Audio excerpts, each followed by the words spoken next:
So I'm going to kind of walk you through my fass system for my Dodge, because it was just about impossible to find a fass system for a first gen to kind of help you walk through and do it yourself. So to start, this is the factory fuel tank. For me, my factory fuel tank was crap, so I went with a fuel cell, 20 gallon. But up here, this is kind of your factory setup. This is your return. This is where it goes to the motor. Pretty self-explanatory. So this is kind of my setup. It's pretty self-explanatory for most. Mine's just a little different since I have the fuel cell. But this here, the fitting right there, that is from tank, which then goes from here, which is to the engine. This is your return. I'll show you how I have mine set up over there. This is pretty self-explanatory though. The mounting is pretty easy. I just put it from this actual frame mount that holds the bed to the frame, and then this bolt I just need to tighten down for some more support. I don't want it to move or anything while I'm driving or vibrate very much. Here's the back side for reference, where you kind of know what you're doing. Okay, so I just washed my truck, so it's a little wet down here, but this right here is the 2 engine. It goes from here down into that first fitting on the back side of the fass.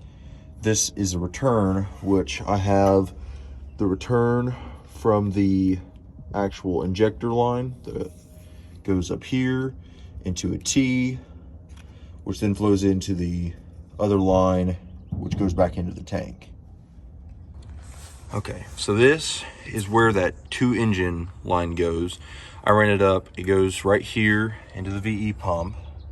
There's a fitting that comes with it that you take out, and then you put the new fitting in, which allows you to put this compression fitting on there. The other line you have to worry about is, if you can see it here, sorry, that one back there. Let's see if you can see it from up here. That one right down there. That comes from your injectors, which you have to lead back to your tank, which normally, for most people, you would just run it right back to this. For my instance, it's a little different. For other people, if you are using your tank, there should be like a red, almost spacer that goes here with a line. That way you can flow your return, the second return, back into this instead of having to splice it like I did. Other than that, that's about it.